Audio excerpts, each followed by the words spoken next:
fazemos por ser uma Angola respeitada, uma Angola que, independentemente de toda e qualquer situação, é a nossa pátria. Não temos outra. Foi aqui onde nascemos. Como canta Eduardo Paim, foi aqui onde aprendemos a caminhar. Aqui será o nosso lugar. Então, Angola sempre em primeiro lugar. Se algumas coisas não nos agradam, se algumas coisas nos abalam, se algumas coisas não estão ainda como nós gostávamos que estivessem, por que não colocarmos mãos à obra e fazermos a nossa parte, dando o nosso exemplo? Havia um programa, era o slogan de um programa aqui na televisão, não é? Faz a tua parte, dá o teu exemplo. Então faça você a sua parte, dê o seu exemplo. Como o engenheiro Anderson Eduardo, a quem eu vou endereçar o meu boa tarde. Tudo bem? Muito boa tarde, Mara. Bem-vindo. Muito obrigado. O engenheiro Anderson Eduardo vem hoje falar-nos sobre a agricultura de precisão. Para muita gente, provavelmente, uma agricultura desconhecida. Afinal de contas, o que é a agricultura de precisão, engenheiro Anderson? Exato. Mais uma vez, muito obrigado. Obrigada. Agricultura de precisão, como já disse, parece ser um termo muito novo, mas na verdade não é. A agricultura de precisão nada mais é do que levar a tecnologia para a agricultura. Ou seja, quando eu digo tecnologia para a agricultura, eu estou a dizer exatamente de hardwares e softwares para dinamizar a agricultura. Exatamente. Então, quais são os objetivos do uso destes hardwares, softwares, para além de dinamizar a agricultura? O que é que se pode mais encontrar como sendo resultado do uso desses sistemas? Exato. Eu vou começar por contar uma pequena história. Vamos a isso. Não é? Que nos anos 70 a agricultura era feita de maneira meio rústica, não é? Os agricultores usavam força animal para trabalhar o campo e dependiam da boa vontade da natureza para de saberem se realmente vai chover ou não. Já voltado para os nossos anos atuais, não é? Nós temos o recurso da tecnologia. Nós conseguimos olhar para a tecnologia, tirar insights que podem alavancar a nossa agricultura. Ou seja, o principal objetivo da agricultura de precisão é ajudar os agricultores a realizarem uma agricultura precisa. Ou seja, em vez de praticar uma agricultura voltada a tentativas e erros, observando os dados históricos, ele faz uma agricultura precisa, observando fatores como o clima versus o solo, não é? E usando a força da maquinaria com sensores georreferenciados para dinamizar assim a agricultura. Vamos falar das ferramentas que são usadas na agricultura de precisão, engenheiro? Exato, vamos sim. Hoje em dia, eu diria que muitos acham que nós não praticamos agricultura de precisão aqui em Angola. Mas numa escala de 0 a 100, estamos mais ou menos em que porcentagem? Numa escala de 0 a 100, diria que estamos a 3%. Então, estamos baixos ainda. Estamos a engatinhar, mas estamos baixos. Caminhamos para os passos firmes, de certeza. Claro. Até porque a aposta do executivo é mesmo dinamizar, ou seja, apostar na diversificação, apostando mais na agricultura. É um passo acertado, não é? Agora, falta dinamizar para ajudar os agricultores a tomarem decisões precisas. Ok, respondendo à pergunta que a Mara acabou de fazer, quais são as ferramentas que podem ser usadas para a agricultura? Sim. Vamos supor, começando pelas maquinarias, não é? Existem fazendas hoje, que eu poderia até citar nomes, por exemplo, a Biocon, não é? A Mumbai, na Huila, temos a Aldeia Nova, a CEDIAC na região sul. Estou falando de empresas, agricultores de grande escala. Mas para não simplesmente se excusar em agricultores de grande escala, vou citar um de pequena escala, por exemplo, a Fazenda Mate, que aplicando a agricultura de precisão na sua produção, reduziu um custo de 500 litros de combustível por semana para 50 litros de combustível por semana. São dados estrondosos. Então, a agricultura de precisão vem principalmente para alavancar os lucros e diminuir os gastos. Os custos, exato. Boa. como tudo na vida, há vantagens e desvantagens. Provavelmente a agricultura de precisão não é diferente. Claro, não é diferente. Falemos primeiro das vantagens, já falou aqui de algumas, se calhar até para impulsionar quem esteja a pensar em empreender no ramo, a impulsionar, porque já não é tão difícil ou, vamos assim dizer, complicado investir no setor, sendo que há essas ferramentas ao dispor. Falemos de vantagens, não é? E depois das desvantagens. Claro, claro. Começando pelas vantagens, sim, não é? A vantagem, vou citar algumas das vantagens do uso da agricultura de precisão. O controle, não é? E o monitoramento é uma das vantagens. Usando a agricultura de precisão, eu consigo controlar a minha produção e monitorar a minha produção. Eu sei de antemão quando devo fazer uma intervenção, porque eu controlo. Temos, por exemplo, a automação, também outra vantagem da agricultura de precisão. Eu consigo tornar os serviços mecânicos automáticos, automatizar de maneira a acelerar a produção. Para além da automação, temos também o custo, não é? Que não poderíamos escapar. Falou aqui do combustível, por exemplo. Claro, não poderíamos falar não poderíamos escapar o custo. Utilizando a agricultura, a escala de produção sobe, a eficácia sobe, o desempenho sobe e um dos indicadores desse, que é o custo. Então, observando até alguns dados, indicadores propriamente não nacionais do Brasil, diga-se de passagem que a agricultura, quando é praticada, reduz os custos a 70%.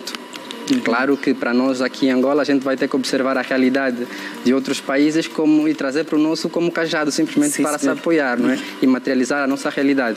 Então, esses indicadores a gente vai também trazer para nós aqui e saber exatamente qual é a vantagem, mas que não vai ser abaixo, ou muito abaixo dos 70% de custo. Ok.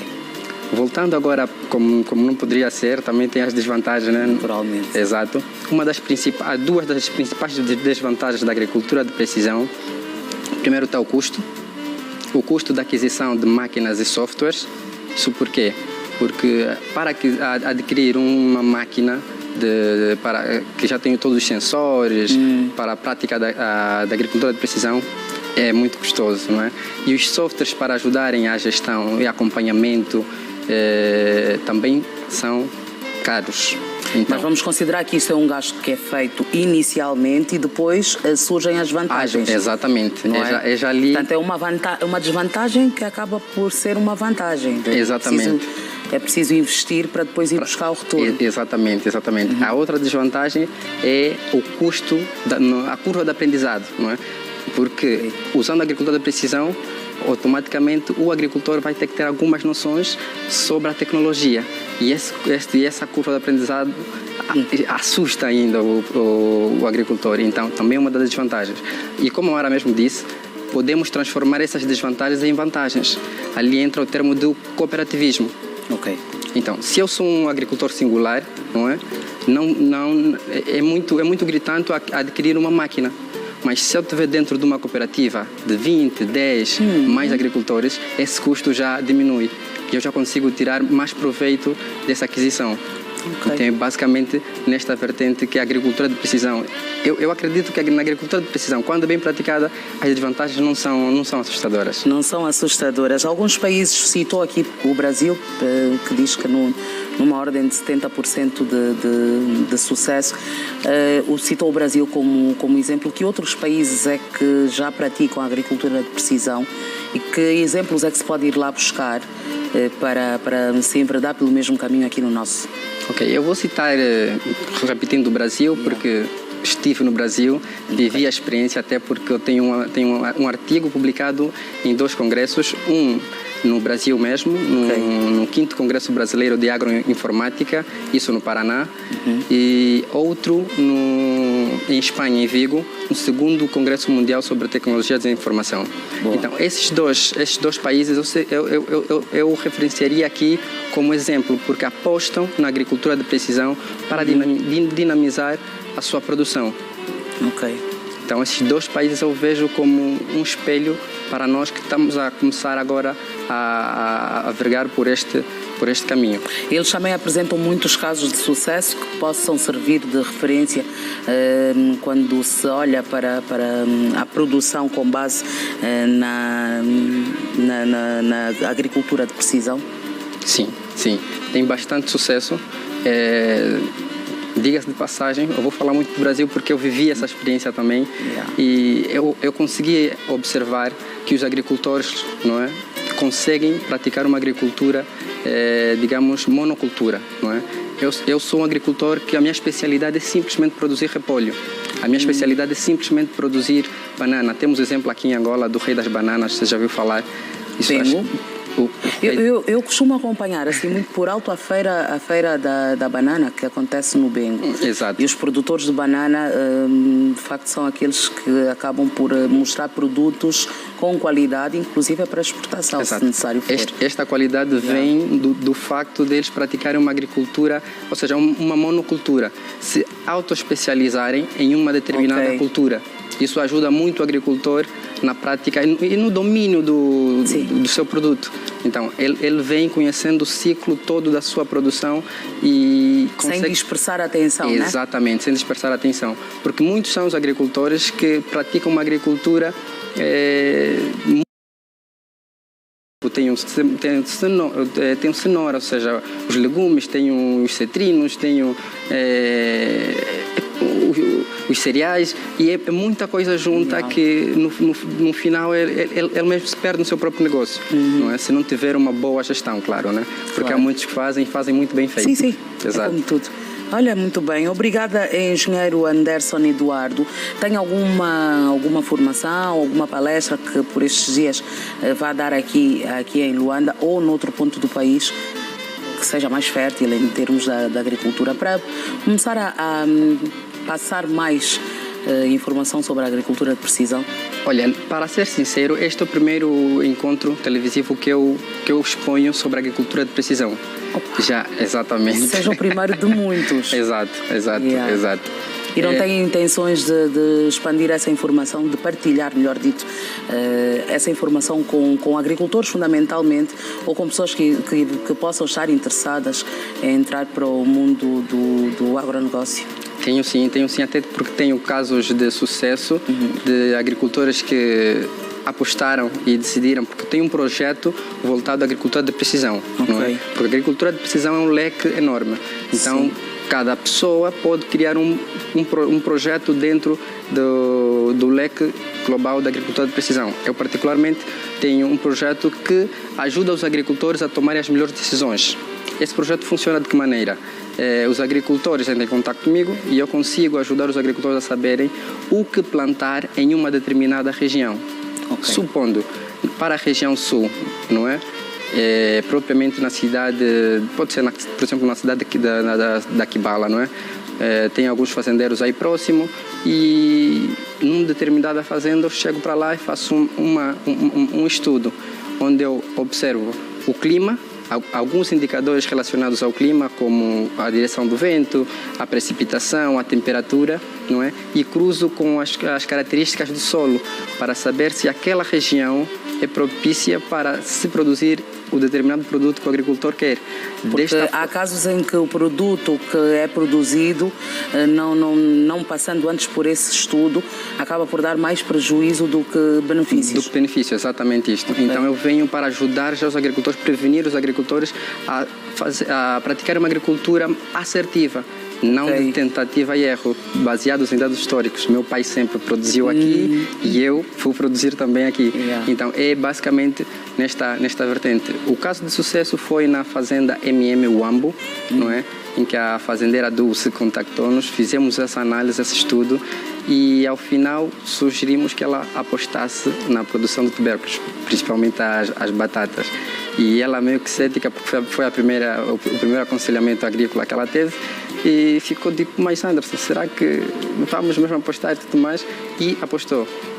Depois da sua colheita, ela ligou para mim, mandou fotos, super feliz da vida, com o resultado das batatas enormes. Que bom. Sucesso. Mais do que intuição, existe cientificidade. E se aliarmos os dois, porque às vezes também tem aquela coisa do feeling, né? Pá, vai dar, porque meu pai fez, meu avô fez, é capaz de resultar, mas se aliarmos a cientificidade, é ouro sobre azul. É ouro sobre azul. Olha, nós vamos criar o nosso pequeno negócio. Alguém entra com o terreno, eu já estou a dar ideia, porque a minha parte é essa, já estou a dar ideia e já estou aqui a sugerir que o Anderson seja o nosso consultor. Diz que quando as pessoas o contactam, faz esses estudos, porque via é que podem fazer o contacto, Anderson? Olha, por mail, por telefone. E qual é o e-mail? Eu vou anotar porque nunca se sabe. Diga, Anderson. Vai ser o anderson.93@live.com.pt. Anderson.93 live.com.pt. Nunca se sabe se não vamos investir na área. Tens alguma experiência disso? Só perguntar aos meus colegas se tens. E tu também tens? Pronto, aqui temos fazendeiros. Anderson diz que já temos uma quinta. Opa, maravilha. Vamos lá. Vamos lá. Vamos lá fazer uma análise de agricultura de precisão e assim já vai saber exatamente quais são as belezas que vai tirar se praticar e obedecer o aconselhamento agrário que eu vou lhe passar. Está a ver? Pronto. Vai passar a nós, a um grupo de... a ideia ainda não saiu nem de nada, né? Ainda nem foi para o papel. Há um grupo de fazendeiros que somos nós. Exatamente. Isso é assim, enchimento antes ainda de acontecer. Pronto. Olha, Anderson, obrigada por ter vindo. Anderson Eduardo, engenheiro Anderson Eduardo veio falar-nos sobre a agricultura de precisão. Os objetivos, não sou formado em agricultura. Pois Ou não. seja, tenho a formação média em agricultura e no ensino superior fiz tecnologia. Então, saí de tomates e repolho para a programação. Juntou o útil ao agradável. Por isso, falo da agricultura de precisão. Boa. Toda a sorte, que tudo corra bem. Tá bom? Muito obrigado. E até a próxima. Okay. Obrigado mais uma vez. Engenheiro Anderson Eduardo veio aqui criar em nós uma vontade enorme de fazer a nossa fazenda. Não temos ainda nada, né? Só a vontade. Mas quem tem grandes sonhos é maior do que quem tem todas as realidades. Li isso um dia num sítio qualquer e nunca mais me esqueci. Sonhe sempre, sonhe muito, sonhe alto. Porque quem tem grandes sonhos é maior do que quem tem todas as realidades. Eto Mudieto, estamos juntos. Isso aí nós íamos precisar.